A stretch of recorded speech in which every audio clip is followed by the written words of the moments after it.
Today I am going to break down how much money I made my first year as a real estate agent. So first, a little bit about me. I am 27 years old and I found that the clients that I attracted were similar to me, later 20s, 30s, that sort of thing. And so I mainly worked with first-time home buyers. I live in Seattle, so I work in the Seattle market. The most inexpensive home that I sold was $399,000, and the most expensive home I sold was $1.4 million. But there was really everything in between, from $600,000 to $900,000, and my average price point ended up being right around $700,000. Real estate agents make money off of the commission of the sale of a home. The industry standard really has become, what I've seen, 2.5%. Agents are paid by the seller of a home, but it's not like I'm directly talking to the seller of a house like, hey, can I get my paycheck? It's nothing like that. When the home sells, escrow takes these funds and sends it to the brokerage. The brokerage splits it out and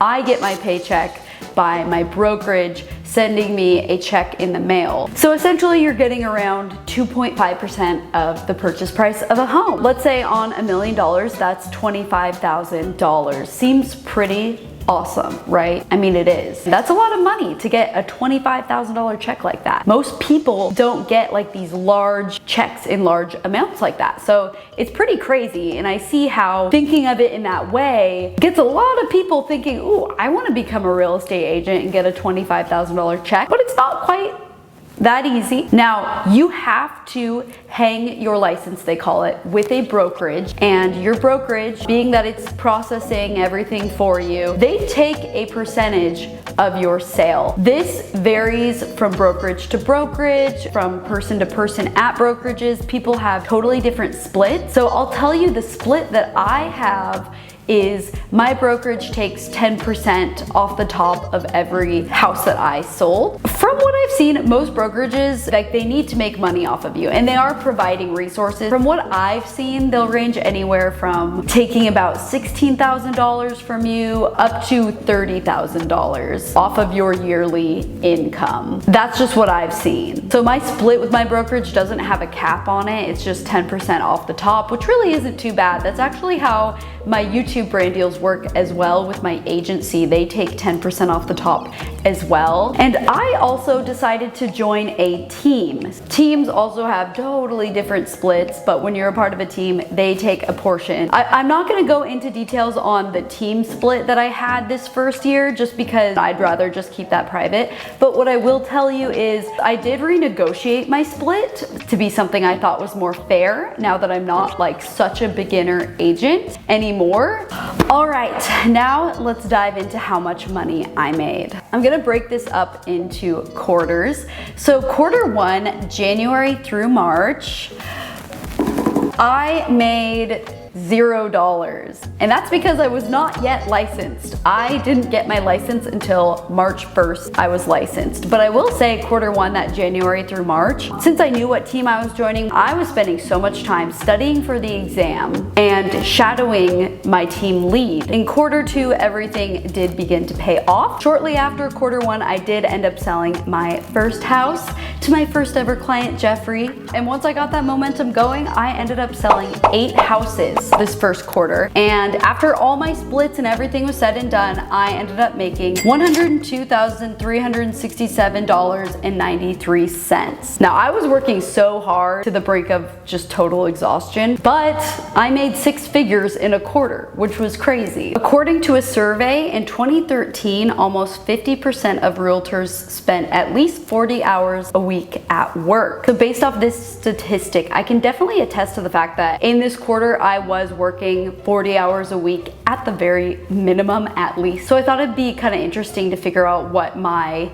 hourly rate was. So I divided that 102,000 and my hourly rate was $213 an hour. Pretty good. I don't know if that's really accurate, but I thought it was interesting. So going into the third quarter of July through September, I sold 6 houses and made $50,736 $1.54. Quarter 3, I actually made half of what I made in quarter 2. I think there's a couple factors going into this. First thing, the second quarter of the year was the beginning of spring, and that's when the market is the most lively. It's when the most buyers are out looking, and I had the most momentum in spring, and that's pretty common for the market and a lot of agents in general. Going into quarter 3 in the summer, I didn't feel like the momentum was slowing down a ton, but it kind of was, because we were in the thick of summer and I worked with mainly buyers, and I found that people, although housing is so important,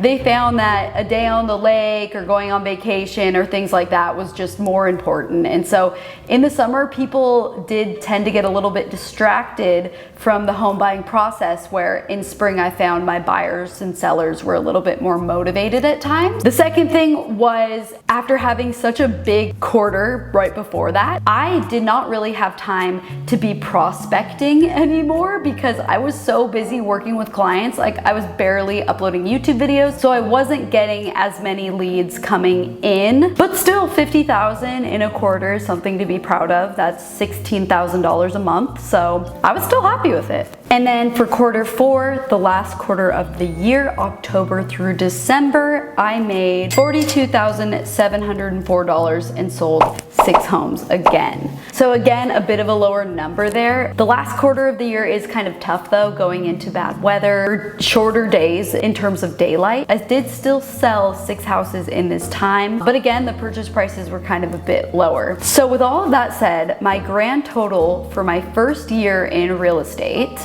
I made $195,847.22 in my first year starting a new industry. I'm pretty proud of that. I don't think a lot of people can just jump into a totally different industry and break 6 figures their first year. So I'm super proud of that. I am. So how did I do it? I do want to give you guys some advice on how I was able to do that, because you could maybe do it too. I think there's a couple things that were really working for me. Number 1, I got all of my leads through YouTube. Yes, all through YouTube, and this is actually something that I want to help other real estate agents out there do, because it was so rewarding. Making content is so much fun, and then having people reach out from it was really cool, and it's really great leads that come through. It's people that already know they want to work with you. My brain is stewing on creating some sort of like coaching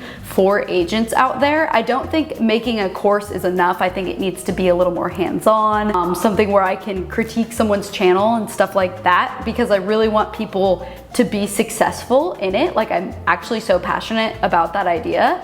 And so if you are an agent and you are watching this and you are interested in getting leads through YouTube and learning the ropes of doing all of that, I don't have anything ready to go yet, but I will have in the description, you can put your info into like a mailing list, and I'll keep your info. So when I do have coaching or whatever it entails ready to go, you can know about it. YouTube was huge for me. I had probably over 100 inquiries in my first year of people reaching out wanting to buy a house. And granted, a lot of the people don't actually perform on that. You know, they want to get on a call, they maybe want to buy, and then people change their minds, they end up renting or this and that. Like, the conversion rate is not 100%, but you have to expect that going into it. But I always, every week, have people emailing me wanting to hop on a call, wanting to learn about the process of buying a house. And I got the opportunity to be the one they thought of and work with, which is super cool. But getting leads means nothing if you don't know how to operate as a good agent, close deals, write good contracts, all of those things. So I think another reason I was able to be so successful is because I joined a team. I think if you're a new agent, it's super smart to join a team, because real estate is really tough in the fact that it's like houses. It's these big structures, and